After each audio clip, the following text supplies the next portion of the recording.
I just came across a crazy story about a Mexican village where it is believed that Coke is a holy drink, even though almost all villagers suffer from diabetes caused by it. In this village, it is also easier to find Coca-Cola than bottled water, even though it's the company that is responsible for drying up all local water sources. Wait, we will come back to this village.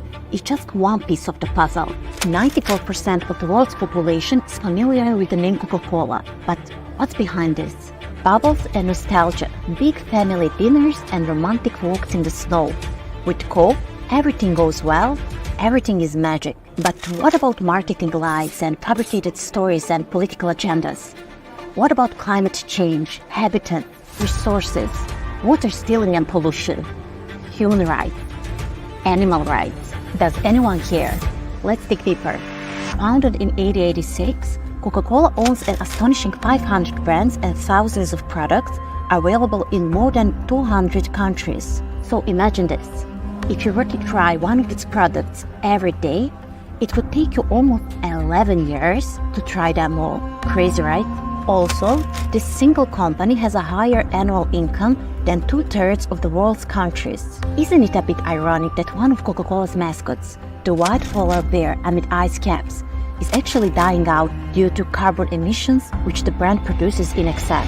In 2020, Coca-Cola produced amounts of CO2 emissions equivalent to 3,241,996 passenger vehicles driven for 1 year. And that's the tip of the iceberg.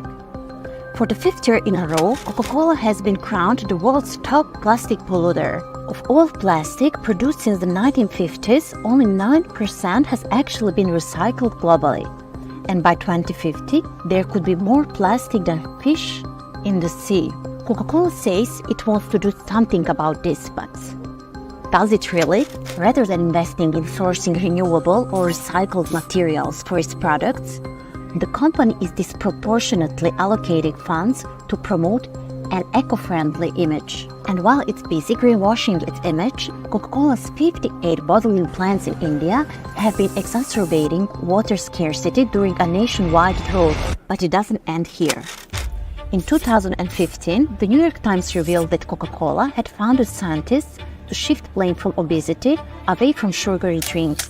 They influenced officials at the US National Health Agency, the CDC, and aimed to convince the World Health Organization to promote a misleading narrative. Even children weren't spared in Coca-Cola's efforts to mislead the public, as the company funded a study closely linking childhood obesity to lack of physical activity. Now, imagine living under conditions that mean simply joining a trade union could get you killed or see you threatened and maybe driven into exile out of fear of company thugs. Well, labor lawyers and human rights activists are saying that this is the exact situation Coca-Cola workers in the Global South have been facing. The Killer Coke case revealed that Coca-Cola had failed to provide its Colombian workers with safe working conditions. Most Coke trade unionists in the South American country had been mistreated, with many being kidnapped and some even killed. In 1999, Coke also showed the world its racist face. A class action lawsuit was filed by African American employees of Coca-Cola in the US against the company over racial discrimination, which was resulting in overpay, fewer promotions, and poor performance evaluations among the company's black workers. The following year, Coca-Cola agreed to the largest settlement ever in corporate racial discrimination case. Now back to where we began, Mexico, which is home to Coca-Cola's largest fan base. But how and why? Well, Coke started to gain popularity in the country during the late 1960s and 70s, when Vicente Fox, the former president of Coca-Cola, became the president of Mexico in 2000. But what's even crazier is the Mexican village of San Cristobal de las Casas, where it's easier to find Coke than bottled water, and for almost the same price. Here, villagers believe that Coke has a soul-healing power. It is used by local shamans as part of their religious ceremonies, and it's believed that the drink has curative properties, even if many people in the village suffer from diabetes, which is the second leading cause of death in the state, Chiapas, where it claims more than 3,000 lives every year.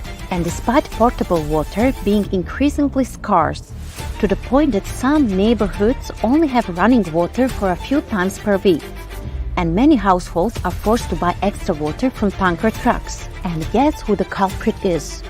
The Holcim Coca-Cola factory on the edge of town. Finally, we can't end this without mentioning that Coca-Cola has a 57-year history of supporting the apartheid state of Israel. The company not only maintains a manufacturing plant in an illegal settlement in the occupied West Bank, but it is also donating supplies to the Israeli military. Is Coke real magic? Or it is actually real evil? You decide.